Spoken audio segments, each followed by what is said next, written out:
The sport of off-road racing is full of incredible stories, wild characters, legends, and even villains. We cover it all on offroadracer.com, but there's only so much we can put down in an article. Sometimes we have to dig a little deeper, and that means sitting down with some of our industry's most influential characters and hitting record. Welcome to the Off-Road Racer podcast, a Mad Media production, made exclusively for offroadracer.com.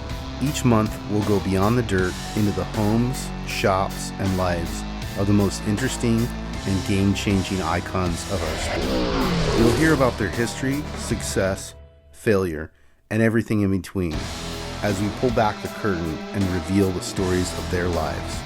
I'm your host, Matt Martelli, and this is the Off-Road Racer podcast.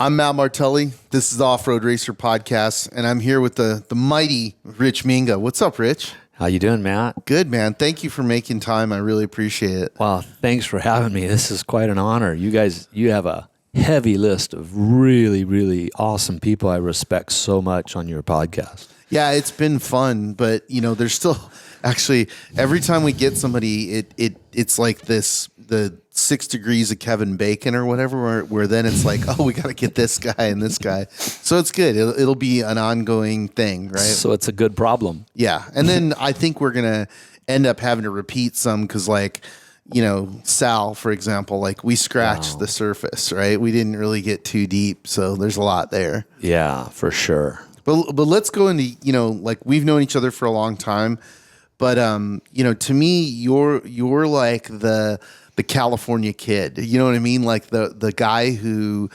had all the right opportunities and capitalized on them. Off-road racing, stuntman,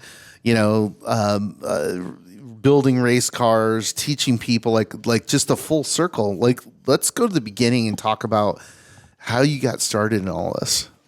I don't know. I think it was, my grandfather and father and my brother, and they were into it a little bit, and the desert trips, and grandfather taking my parents down to Baja, and my parents loving Baja, and my dad came from World War II, so he didn't want to leave anywhere, go anywhere again, right? He wanted to just stay in this continent. So it was always about travel and that really awesome thing, which was called summer vacation, and it was always in Mexico. So that put the needle in the vein, I guess. Sure. And that was like 60s era? No, that would have been early 70s. Yeah. In the 70s and stuff. Because I graduated high school in 79. But your family was already into, they were hands-on with vehicles, right? Is that where you got your love for mechanics? Yeah, my grandfather was a woodworker and a rock hound, and he did stones and jewelry and things of that nature, and he taught me that kind of stuff. So I was into BMX bikes, and that got me into a magazine called Hot VWs Magazine. And once I got into that and saw the off-road racing, I'm like, there's a place in El Cajon. So I went down and took the bus down there and and just walked around outside and found this place on Wing Street in El Cajon, right by Gillespie Field. Yep. I know the area. Forgot the name of the guy's shop. But anyways, he was prepping Class 5 cars for the Robertson brothers and these guys and those guys. And it was really cool. And back in that day, you didn't have a prep shop that was hidden in the back. Everything was kind of out front, yeah? Correct. And there was no prep shops. He was one of the only people in San Diego County. And, we started doing prep years later, but prep and team fab or fabrication and team organization and team logistics, that didn't even exist until really the 80s. Yeah. But in the 70s, it was pretty Western. Yeah, it was well, we'll see what happens. Let's just go. Yeah, the driver drove the van and loaded the trailer and hit the tie downs, and, it's kind of one of those things. And then so you go down to this buggy shop and you're watching them prep cars, what happened? Well, they wouldn't let me in the door. So I went back, and my dad said, how'd it go, and what'd you do? And I said, I couldn't really get any time of day from these guys. He goes, you got to go walk in and assert yourself and say, hey, I want to sweep the floor. I want to keep this place clean and organized for you. So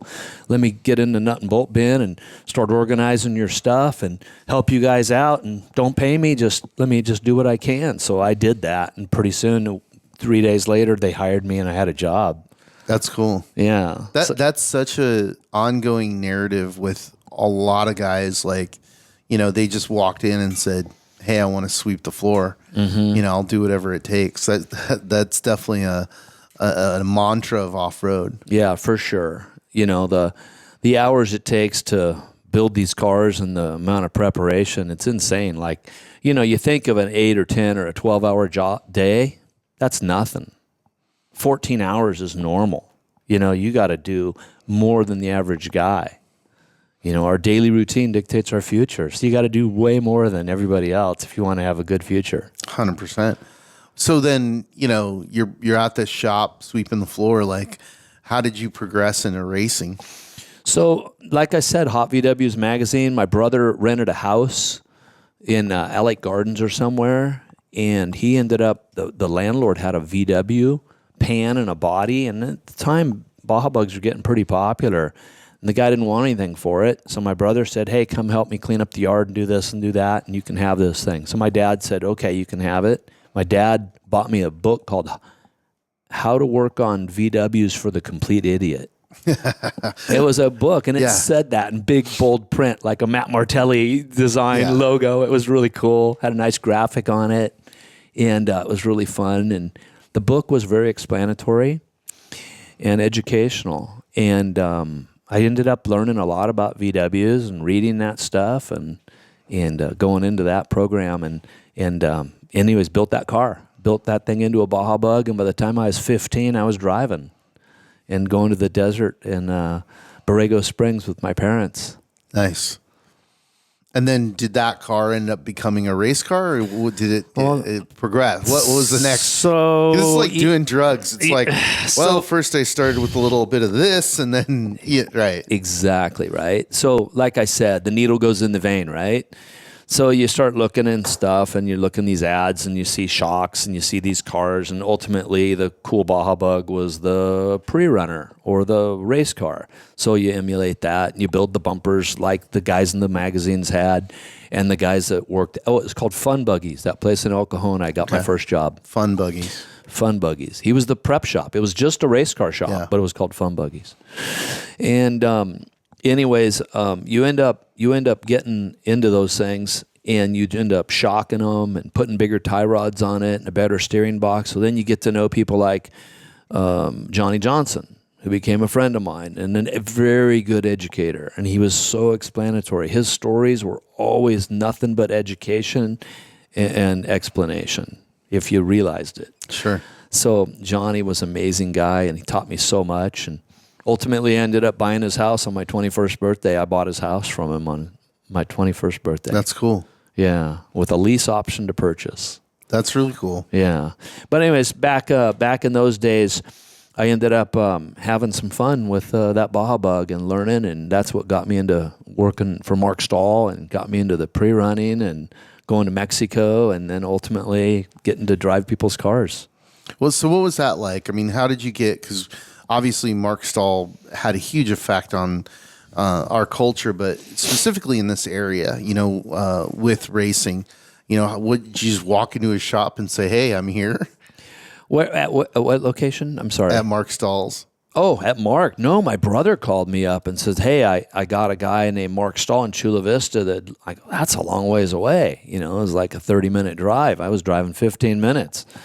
And my brother said, "No, you got to go look at this guy's shop." So I went down to Chula Vista, and Don Hatz was just right down the street, a motor builder, and Mendiola was over in Spring Valley, and these guys they were using all these guys as parts and all these guys' transmissions and motors.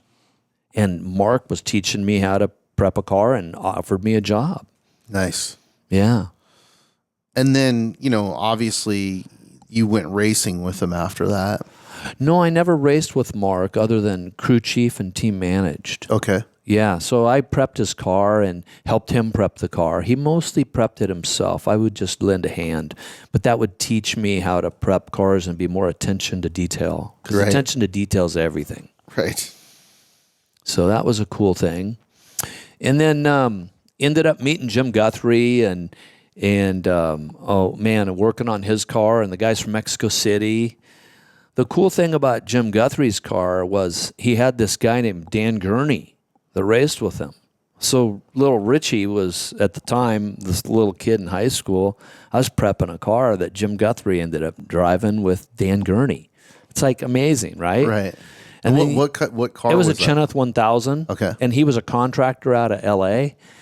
And, man, you get to meet all these iconic people. And Yeah. you learn from so many people because there's so much. You never stop learning in this business. Right. Yeah, no, it's very true. So then you started racing. What was your first race?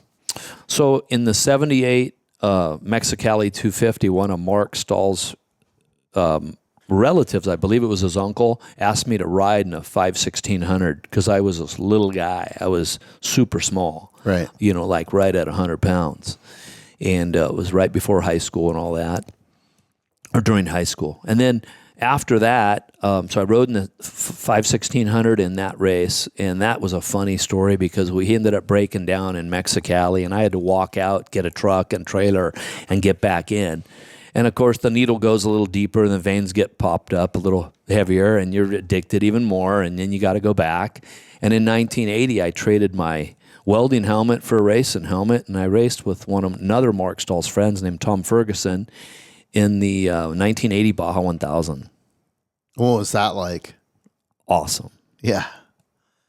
We could be here for an hour just talking about that one. Well, It's one you never forget. What car was that in? It was a Funco SS2 1/1600. Right. And the reason we were in a 1/1600, not in 2/1600, is we were a single seat. Yeah. Single seat and two-seater were different classes. There was 50 cars in each class, Yeah. so they were separated. Yeah. And so, that's it's one of those things, like you have that first race experience as a driver, and then you're just like, okay, how can I do this more? Was that what it felt like for you? Absolutely, Matt. I mean, it's very addicting. It's very fun. And then the things that we got to experience back in the 80s and late 70s and 80s, no one will ever get again. Yeah. We had stuck stubs. So if you broke down, a car came by and you handed them a piece of paper that told your location. There was no communication, no GPS. There was no radars, no inReach, nothing. Technology was not existent. No Starlinks. No GPS. So Yeah. we were racing on ribbons and reading tracks like an old Indian following a prey. We were looking for a way to get through a section. If it was bottlenecked up, we'd find another way around. Right. It was Western. Yeah. No, that was, the era, you know what I mean? So then how did your racing progress after that? So in 82, 83, I continued to help Tom Ferguson from time to time, and he would ask me to trade that welding helmet for a racing helmet maybe once a year or so. I went down to Mexico City and got to race with the guys from the Tapia brothers, and I ended up working with a program and leaving Mark Stahl's and went down there for 3 months at a time working in Mexico City on the first IROC of off-road racing. What was that like? It was insane. Yeah. It was really cool. So they had me fly up to meet with Sal Fish and ask him if we could race the Baja 1000 in these cars. Yeah. He said, well, that's a Bill Savage question, and we got to talk to him. And Harold Day or Bill Savage or somebody was the tech director at the time. Right. So that came out pretty cool, and we ended up ultimately making some modifications to the cars, but they were Chenoweth 1000 copies. Right. But they were swing axle in 1835. There was a guy named Mickey Thompson I got to know, and he ended up racing one of them in the 81 Baja 1000. We ended up bringing maybe 25 or 30 cars to the race, and I think we raced 18 of them. I don't remember the number. It's been so long. So the plan was these wealthy guys in Mexico hired you to build what was a knockoff Chenoweth, right? Yeah. And they wanted to create their own class in off-road racing. So they came up with the idea. They built the cars. I went down and consulted with them and looked at the steering and went, that's not going to work. Right. And I found a few problems because sometimes God gives you the answer before the problem happens. Sure. And you look at the car and you become like a little consultant and you go, oh, that looks weak. So you try to forecast what the problem's going to be. That's prep, right? That's racing. So we ended up making the modifications to the cars and the firewalls and the safety requirements that Bill Savage and Harold Day had asked us to do. And we ended up bringing 18 of them to San Ysidro and racing them in the Baja 1000. Now, we had a little shop in San Ysidro. We did the last-minute prep on everything. Oh, wow. And most of the guys were from Mexico City. Yeah. They were swing axles and 1835s, but we invited a couple Americans. Walker Evans actually went down to Mexico City and raced one of them. Mickey Thompson never went to Mexico City, but he ended up racing one of them at the Baja 1000, which ended up turning into his love for buggies. No one knows about, because in '82 he raced the Baja 1000 and won his only off-road race, to my knowledge, ever. And he won overall in 1982 Baja 1000 in a race co. Yeah. That's cool. Yeah. And so then what year was that you guys raced all those vehicles? 81. 81. I believe so. Yeah. I could be foggy on that. It's been a long time. But then you continued to race after that. I went down to Mexico City and raced a few times. Went down there and raced a few times. But the cars they were, like I said, they were swing axles and 1835s. And they ended up changing the technology changed so fast, and at that time things were getting pretty big. Travel, IRS, the changes. As a promoter, they were trying to promote races down there, and they would put on short course events up in the mountains out of Mexico City. And you know how it is being a promoter. It's a thankless job, and it's a lot of work. I love hearing these stories because people think that off-road racing, desert off-road racing, was isolated to just the West Coast, right? And I'll never forget a trip that we were at. We were in Ohio. We were scouting a job, and I'm cruising down the Ohio River, basically looking for a bank that we could jump UTV. We were going to have RJ jump off of the bank of the Ohio River onto a barge, right? Wow. And so I'm walking up and down this neighborhood, and in the front yard of this neighborhood, I spot an old cage, and I'm like, that's a Cheneth. And I walked over and looked at it, and was an old Cheneth chassis that was sitting in this front yard just rusting, but it was a race car. So I knocked on the door, right? And I said, hi, I'm Matt Martelli. Whose race car is this? And the guy, it was his car. And he proceeds to tell me, oh, yeah, we used to have a big track here. Mickey Thompson races would come to town, so on and so forth. Like, never knew anything about it. I spent like a couple hours. The guy starts pulling out magazines and stuff like that. So when you talk about these periods of history, of off-road racing that happened like in Mexico City, like, I love those stories. I want to make sure people understand that, because there's a lot of places that we can race. We just need to do it.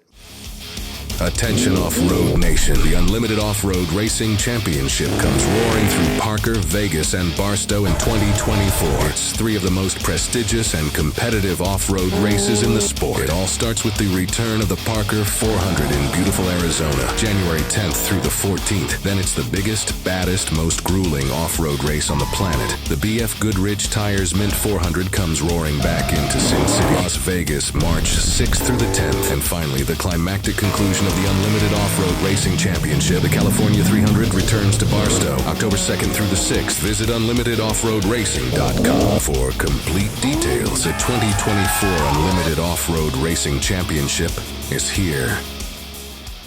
But no, that's pretty cool. So then after that, this is early 80s, you kept racing, because I know eventually you got a championship. How'd you get to that point? Well, I just drove for people, and I think in 1986 I kind of had enough of that, in the beginning of '86, and I ended up buying an older Chenoweth Wedge used car, and I started racing. I started to build a Class 9 car. It was an up and coming class, and I went from Class 1 in like 84, 85, and racing in Class 1 and driving for other people, and people break the car, and you know how it is unless you have your own program. And I thought, I want my own program. Everybody said I was crazy, and I ended up building this car, and Mindiola sponsored the transmission. I think Major Performance was just starting out. He was one of Mike Mandola's best friends, and he ended up helping me on a motor and helping me put the motor together. And it was a very simple car to build. And Mike Thomas from Chinnoth Racing gave me all the chromoly and had me modify the car and make it look like a modern Chinnoth. But I had the bones to start with. Right. And at the time, not realizing how much easier it would have been to build one from scratch. Right. But anyways, I cut the car apart and changed it around and made it into a Class 9 car.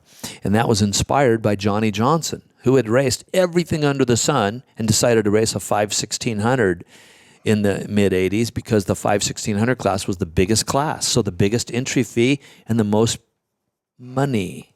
So we could go racing and have it monetize itself. Yeah. So I got some help from some sponsors and some help from some friends and went racing.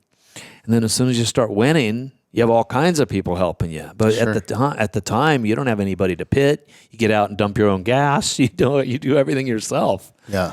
And like I said, it's stuck stubs and check stubs every checkpoint. But what was that like once you started getting some success, and especially like you won the score championship? So I won the championship, but in 1986 when I started, so it was 85 that I built that car. Okay. It was 85 that I built that car because in 86 I missed the championship by one little technicality and a few points. So it was like overall points champion. And the reason you get an overall points championship is because the amount of people you race against. Sure. So if you're racing against an average of 40 people, sometimes 60, sometimes 50, sometimes 30. Right. If you're racing in the high 40s, maybe early 50s, against that many competitors, and I was a rear start at all those races, when you get to the finish line and you're in the top 2, you're getting some serious points. So you end up with more points than a guy in a Class 1 truck or a Class 8 truck that only has 16 or 18 people in the class. Right. So the numbers were high. So in 87, I was so fired up after barely losing the overall points. I ended up winning it in 87, hands down, and the media got behind me. That's interesting. So the way they were doing it was that was overall points champion, not just class points champion. Yeah, class and overall. That's cool. Yeah. That's really cool. And it was not just score, it was score HDRA. There was 4 races of each. And you're racing in the States and in Baja. 8 races. Yeah. So pretty much every weekend, you're tearing the car apart, putting it together, and you only have one motor, one transmission. There's no spare parts. It's a lot to ask for everybody involved, including your family, your loved ones, your employees. I mean, a 12-hour day is nothing. 14-hour day is pretty normal. Yeah, it's definitely part of the culture. Yeah. I think it's interesting because that's one thing that I notice and I love about this culture is like, this isn't a vacation. Like, it doesn't attract people who are lazy, right? Because you're not going to be, and I think a lot of it is life euphemisms, right? Like, you're not going to be successful in life if you're lazy, right? It's just matter of fact, right? And off-road racing is the same way. It's like, there are no shortcuts, right? Like, sure, you learn along the way more efficient ways to accomplish things and how to pre-plan so that come race day, it's not a nightmare. You've taken care of all the planning and you're ready and you're prepared. But this culture is like a distiller of people, right? Correct. And it's the same way in your business, right? Like promoting these races, it's a pretty big undertaking. It's a lot. And people don't realize how much behind the scenes and how many people you have to have. It's interesting because, obviously the whole world has changed and everybody's a critic on social media, right? And my point to everybody who criticizes, not just me, but any off-road promoter is, why don't you go pound some stakes with them, put up some fence posts? Why don't you go pick up some trash? And then while you're there, you could talk all the smack you want, right? But be a part of the solution and actually contribute or shut up. You know what I mean? Yeah. So It's interesting. I mean, again, like I like hard work. Fortunately, so does my brother. So does Killian and the rest of my crew. They like the process of going through the fire and coming out the other end and going, hey, we did that, right? That's very fulfilling and very meaningful, not just to off-road racing, but to life, right? So if it was easy, I probably wouldn't do it, to be honest with you. But so you're racing, you win a championship, everything's going well. How did you get into, Hollywood, into being a stuntman? When did that happen? So I'd been fairly fortunate, right? So in '87, I won overall points. And then I built a Class 5 Unlimited car, which was real famous. That car was pretty cool. It was a real iconic car, the Porsche, the Baja Porsche. And at the time, there was a guy named Steve Holliday and another guy named Gary Himes racing. And we went on one of the Stan Parnell pre-runs at the Nevada 500 in one of those years, in 87, 88, 89, I don't know what year. And we ended up... and I say we because there's that many people involved in your team. I never say I, right? Typically try to say we because there's so many people that make it happen for me. I was just the driver. That was the easy part compared to everything else. But back then, you end up meeting people, right? Words, thoughts, and associations are where your success comes from in life. It's also where failure comes from. Words, thoughts, and associations. And I had the best associations in the world. This family of off-road racers are incredible. Right. You meet such cool people and such talented people. You're just such a small spoke in the wheel for what's going on. And I got a phone call from, I don't know, one of the marketing guys for Score. I think it was Deke Holgate or one of his predecessors. And they were doing a Baywatch episode, and I got invited to do a Baywatch episode, and they needed a whole bunch of off-road vehicles, and they called Sal, and he called a bunch of people, and we brought a bunch of off-road vehicles to the set, and they needed someone to drive them. And Gary Himes, being a second unit director and a stunt coordinator, says, well, you need Rich Minga. He's the guy to drive these things. He knows all these people. They'll let him drive the cars, and so I ended up changing wardrobe about 15 times and jumping cars and driving around Malibu on the beach and sliding cars around, and all these David Hasselhoff and Pamela Anderson in bathing suits. And they ended up doing an episode called Baja Run for Baywatch. And that's how you got into it. Classic. I mean, what a cool, again, California story, right? It's funny because being a kid that was from Michigan, that was my fantasy. It was like, oh, all these guys are in movies and they hang out with blondes at the beach, and here you are doing just that. Yeah. And so then was that cool, this is a whole new rabbit hole you got to get inducted into? So I had rented a few vehicles and driven as a background driver in commercials and a few other things, other productions.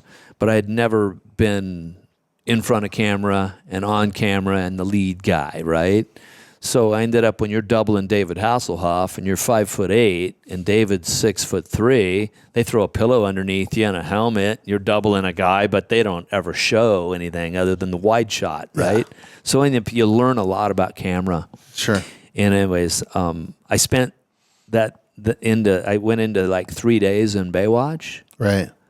Made a ton of money, got into the Screen Actors Guild, started paying residuals. From that point on, anytime somebody needed to hire me, I had to be on a SAG contract. Sure. So it worked out really well. Yeah. So I went to work on an episode of, a sequel of a movie called... it was with Steven Seagal, called Dark Territory, Under Siege 2. Oh, yeah. It was Under Siege 2. Yeah, yeah. And Steven was awesome to me. I know he didn't have a lot of fans in the business. I've met and found a lot of stories over the years. Yeah. But, to me, he was awesome. He was a great guy. Those first Steven Seagal films, they were awesome. So here I am, a stunt driver, and I'm thinking I'm a stunt driver, and they go, all right, here's an AK, and you're on top of the train, and don't fall off, and you're running, and you were going to cable you here, and you're going to dangle here, and you're going to jump through this window, and you're going, what? And you're learning all kinds of other stuff, right? Yeah. And then you're blind driving. So pretty soon you're laying on the passenger floor, steering a car, and you jumped out of the car, or the actor jumps out of the car, and then you're blind driving the vehicle to where it needs to go to leave camera. Right. And then they can cable it off the cliff. Right. And you're like, what? Like, where's the GoPro? What am I doing? Well, left's right and right's left. So even if you did have a GoPro, which later in life that works out, and you end up putting little backup cameras and little cheater systems into your stunt vehicle so you have some kind of orientation of where you're at. Because when you're under the dash, when you're small like me and you're under the dash driving something, there's a lot of risk. Sure. No, that's really cool. I mean, it's interesting now, and probably from the 60s and through the 80s, there were so many films that had to include cars, car chasing,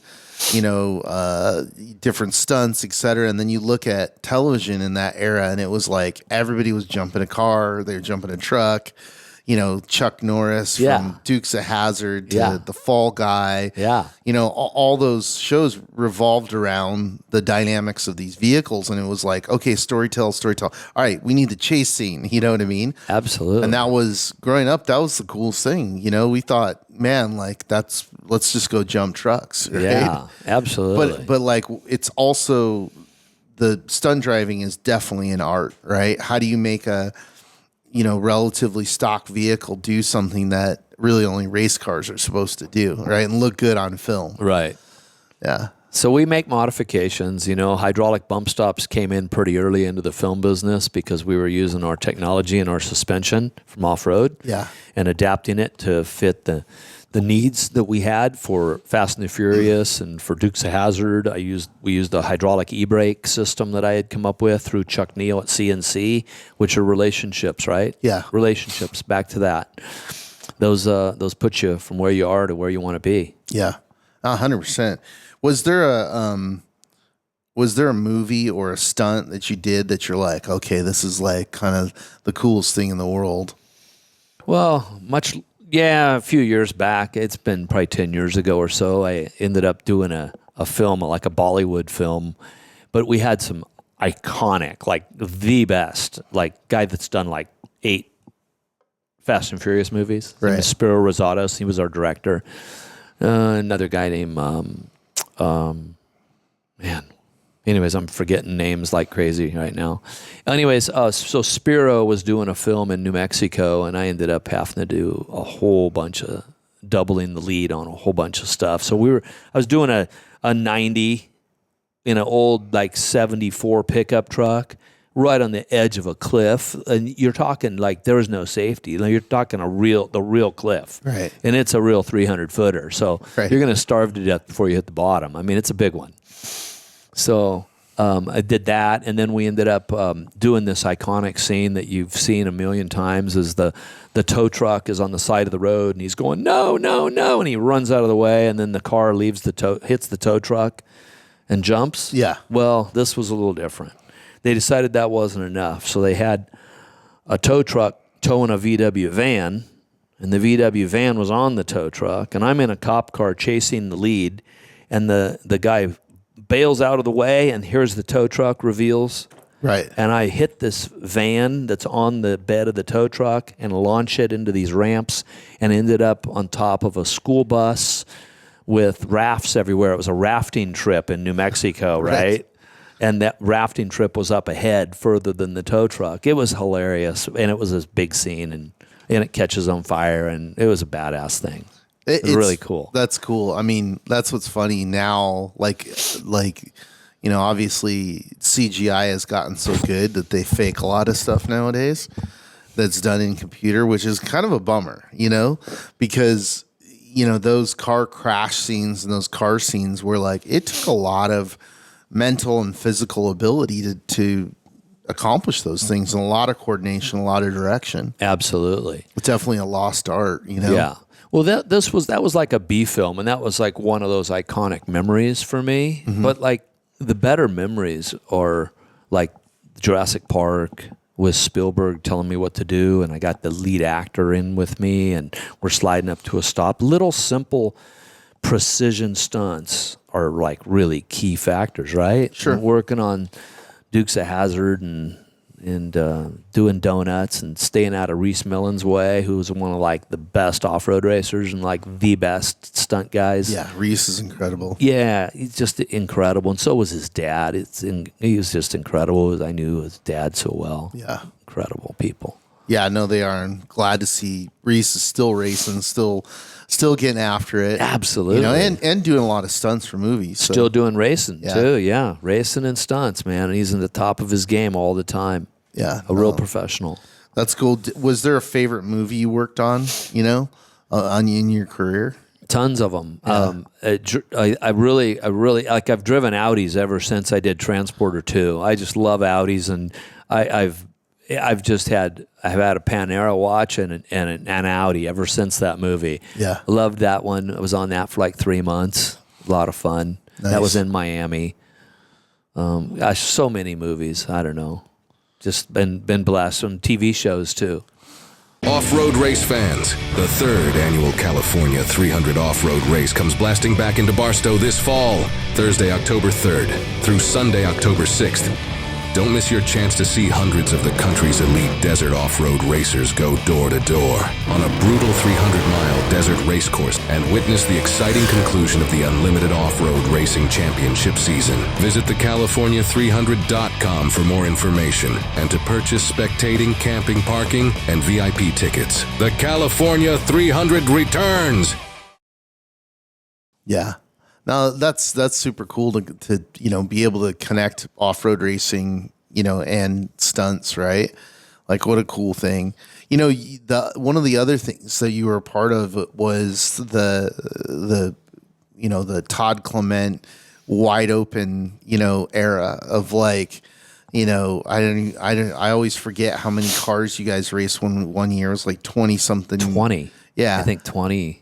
Yeah. But like, what a cool program to be a part of, because it was bringing people into off-road racing and doing it in a way where it was, it was pretty magical, right? It was like you guys were bringing people in and they were doing rides, and then it was like, oh, you like this? Then the needle went in a little bit, and then it was like, you want to go racing, and then you scaled up to even racing some trucks, right? Absolutely. I mean, racing 20 vehicles in the Baja 1000, like talk about the logistics of that, having to have a spotter plane, do radio relay. You mean a couple of them? Yeah. Tell me the whole, because it's like, it's a multi-day event, right? Yeah. Like, so the Baja 1000 starts at noon basically, and you end up getting dark real quick in November. So it's dark at 5:30. And then the next day, you got to be further down the peninsula, and you got to ground a plane. So you got to have a couple of planes and helicopters and different things. But Tommy Morris put that deal together. Tommy and Todd. Todd had an amazing ability, like you, to bring great people involved and good associations. And he was able to put together this dream, and he sold it, man. He sold it. He took that Dust to Glory mentality in that movie and just sold it into rental seats. yeah. And it was, $80,000 to rent a car back then. So 4 guys get together with $20,000 each, man. They're going racing. Yeah. And here's a program that's got a tremendous reputation at the time with Tommy. And I think we got all 20 cars to the finish line that year. That's crazy. Yeah. Like, I just don't think people understand how much of a logistical feat that is, right? Like getting one car or a couple cars to the finish line is like a squirrel fest. It's a testimony to the people involved, right? Yeah, and to the crew and yeah. the dedication of the Hispanic crew. Yeah. Because there's no better neighbor in the world than Mexico. Oh, no. We got the best country in the world right next to us, right? No, on both sides, compared to most. But Mexico, man, the people are insane. They're wonderful people, and they do above and beyond. And the crew, I have to say, had so much to do with that. Dude, I still use some of those guys to this day. Like when I had a friend who, just started racing, and went off and started pre-running on his own and got, broke something, got stuck. And fortunately he had cell phone coverage. He calls me, he goes, dude, I'm totally screwed. I'm down somewhere near Ojos Negros, and he's describing it for me. And I'm like, yeah, dude, you're in a tough spot. Like you're probably going to need to walk out 15 miles. Right. And, fortunately, I called a Don, right? Okay. And a Don went down there and rescued him, right? Yeah, yeah. But like, yeah, the crew that you guys had put together, like, really was like the all-stars, and it's still people right today. And it's funny, like, there's guys that because they're not guys who brag a lot. But like, I was talking to Earl Desidero the other day about it, and he's like telling me stories. I'm like, man, that was super cool, right? And he was kind of more on the end of it. But you, Tommy, Todd, all the Mexicans that lived down there, Don, Conejo, like all those guys. Like, so those guys were more that later generation Yeah. because you're a little younger and Yep. you recognize their names. But there was a lot of predecessors to Adon Yep. and those guys and Hector and Miguel and Yeah. a lot of those guys have been around since the beginning, like Jose Arzate, they Yep. call him Velos. Yep. Yeah, incredible. And they're the ones that were the foundation Yeah. of it when we started Wide Open. It was cool though, because what I noticed is those guys turned into their own racers, prep guys, and they moved out, right? So it was like this camp that had this shared knowledge base, and then everybody who went through that camp became an asset to off-road racing, right? Correct. Because the knowledge that they learned. So the diversification from what off-road racing teaches you gets you ready for life. Yeah. And it gets you ready for, and they meet so many people, back to that association again and again. Yeah. They end up meeting so many people, their opportunities just become unbelievably good, No, it's totally. really cool. And I love the format of that. Like racing and racing was one thing and the stunts or all that, but like what I love to do, Matt, is to take somebody new to the sport and get them out there in a tour car and then turn them into a race car. And then those people become these associations over the next 20 Totally. years. And they came from maybe Baja Brokers or the Second Lap or other companies that I did back then or old clients of mine. Or now. Prep, because I was a team manager and I was a prep guy. And I've won more races as a team manager or prep guy than I have as a driver. And I did really well, but like I find some of my biggest accomplishments were bringing people into the sport and taking care of them and getting them addicted. I mean, Sure. it's a drug, so I could get in trouble. I probably broke a few marriages up, Yeah, definitely. because it's a pretty selfish thing, and it definitely takes charge of your life. Well, it's selfish. It's selfish in one way, but it's also very spiritual, right? Because like, it's this thing that you get to share with people that really is more like a religion, right? Because once you get to do it and you find that, that kind of zenness of it, of like, hey, you get in the car, you're out there in the beauty of nature, of Baja, of Ocotillo, wherever it is, and your cell phone doesn't work and nobody can talk to you except for the guy next to you or maybe the guide. It just, shuts everything else off and allows you to really get in the moment and look around and go, God, how beautiful, how lucky are we? How beautiful is this, Oh, yeah. And I think that was one thing that I wanted to ask you about is you're still doing that, which is really cool. It's Yeah. like you're still teaching people, you're still doing guides, you're still guiding people. Well, BF Goodrich, I've been with them since 92. Yeah. And I'm still doing all their stuff. And Yeah. I love it. They keep me so involved. And as a brand ambassador for all these years and a performance team member for many of those years, it's an incredible opportunity to work for such a great company that knows where their heritage is and where Yeah. it came from. Yeah, which is, BF is, they're a legacy brand. They've contributed so much to off-road racing, and I'm sure that they're going to continue. They're a great partner of ours, the Mint 400. So I think they're going to continue to tap on you for more. But just, like when I called you the other day, we were doing the wine launch for the California 300, and like, dragging a truck out is a pain in the ass. And you're like, what? Cool. I could show off my Blazer. I'm in. Like, I'll meet just you there. drive it. It's just a pre-runner. I'll drive it over there. So you did. And that's a special Blazer, right? Like, talk about that Blazer in particular. And, also, like, we were talking earlier about your hangar, which is your shop. Yeah. And you're still, like, hands-on building and restoring cars. Like, that's your passion. Yeah. So I had a big health scare a while back and had a pretty gnarly thing happen. And it's amazing when you can recover from something like that.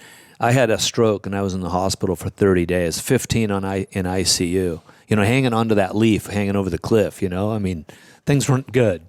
And then I had a full recovery and a massive life change, right? Where you just go, wow. So I decided to really concentrate on a few things. One is that Blazer I sold that Blazer for Ricky Johnson while he was having Russ Wernemont build it. He was working for Petty back then, and Ricky was a good buddy of mine, and still is. And he said, hey, I need to sell this thing. I'll never be able to finish it. I'm going NASCAR racing. So I ended up selling that thing. I don't remember what year, 95, 96, something like that, for Baja Brokers. And I ended up in a really cool position where a guy named Craig Donahoe bought the truck and built it up for a client of his. And it went through a couple of hands, and then I ended up buying it back. So about 5 years ago, I ended up buying that thing back. And Russ Wernemont built it.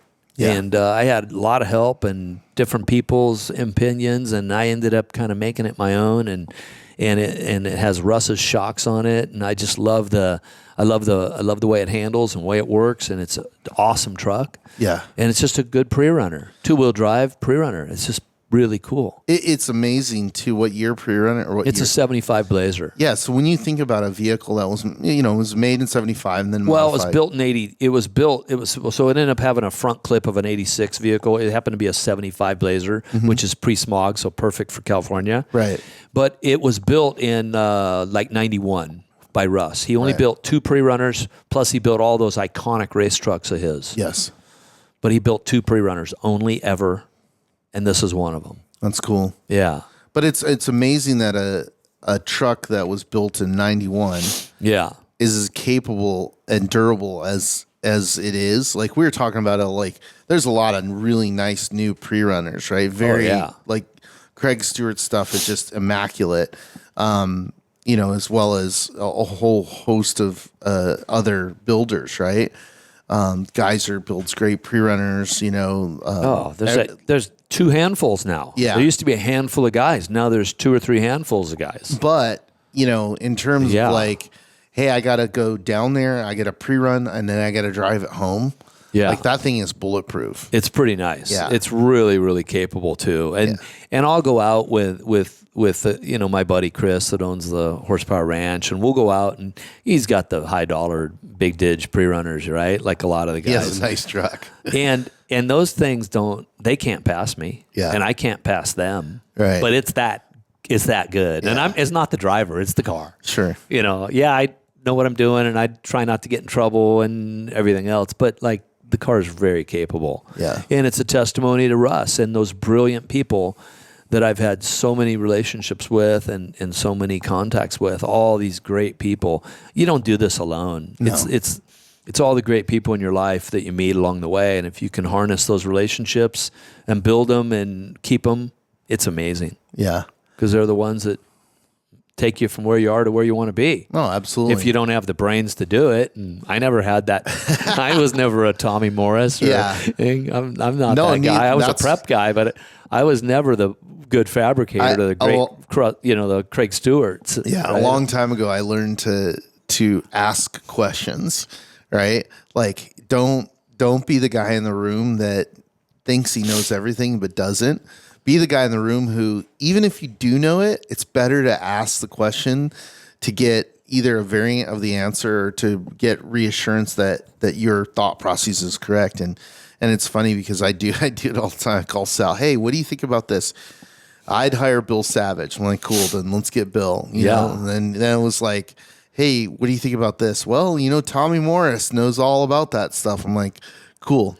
let's Call bring Tommy. in that knowledge base. And that's one of the things I love about our culture is there's so many passionate, smart people that are willing to, give you information and just share their love and passion for off-road racing culture, just to see it expand and go forward and continue, Well, I've been involved. I'm going to agree with you 100% because I've been involved in a lot of different programs. Street Outlaws for 13 years. I've been coordinating that show. Yeah. And nobody behaves well compared to off-road racing. Yeah. Like in off-road racing, people help each other and everything else. And in a lot of these other sports and other types of motorsports, it's a pretty cliquey deal. Yeah. But there's not that automatic community and the graciousness of people's honesty and integrity really helping each other. Sure. So it's pretty cool. I learned one of the most important things from my career, I think, from Judy Smith and Gene Calvin, amazing journalists that put on some of the best stories. They would go to the finish line at every race and talk to people. And I'd piggyback them. And that's where you learn everything. What are they using? You only need to use what the people at the finish line are using. Take those stories, learn those lessons, and that's all you need to do. Everybody's a winner at the starting line, but very few people are finishing. And unless you have a bunch of R&D money, you can't do it. And it's crazy the testing it would take. And even if, you know what I mean? Even if, like, that's the one thing that I continue to learn, is, everything's theoretical until you get to that finish line, right? And, there's been so many factories and engineers and people who've come in, and now with computer FEA testing and, they're so sure of themselves. And then they're like, wow, we broke, right? I'm like, it's not us that are deciding who starts or who finishes. It's the Mojave, right? It's Baja. It's Mother Nature that's going to decide that, and sometimes it's a really harsh lesson. Yeah. So why not learn everything at the finish line? 100%. Go to the finish lines and see what everybody's using. Yeah, you could use these brand new, Wazoo shocks and the Wazoo this and the Wazoo that, but man, the dependability and the reliability is all at the finish line, and consistently at the finish line. There's no reason to reinvent the wheel. Sure. Let it go, and then because the Baja and the desert will take all that right out of you. Yeah, absolutely. So because of the amount of experience you have, what would be your advice for somebody who's just getting into off-road racing? Get a pre-runner and hang out in the culture. I think, like when I've raced abroad, they're always shocked that you can buy a truck and go racing here. They're like, what? Well, how does it work over here? They go, well, you join a pit organization and you start pitting for people. Then you join a sanctioning body, and each pit organization gets to sanction one race a year, or help sanction a race. So then you get involved in checkpoints and be a volunteer. And then you get an endorsement from them, and then you can get a car and be a driver or a co-driver. And then you can get, go into that format and start racing. But over here, get a pre-runner, go to the desert, learn what you think you know, what you don't know. Learn all those things, because there's so much to figure out. There's associations, there's pits, you need a truck and a trailer, and you need your parts, and you need to learn to prep, and you need to not overdrive your vehicle and hurt your equipment. And I think that you get into those programs, like through Baja Brokers, what I've done for years is groom people into this. Sure. Or go out on a tour with the UTV group, or with a Raptor group, or with Wide Open Baja. Get involved. Right. Get good equipment. Get involved. I mean, that's the way to do it. I think that's the mic drop, right? Yeah. I think that's where we end it. Thank you for doing this. Of course. That was awesome. Really appreciate it. Thanks, man.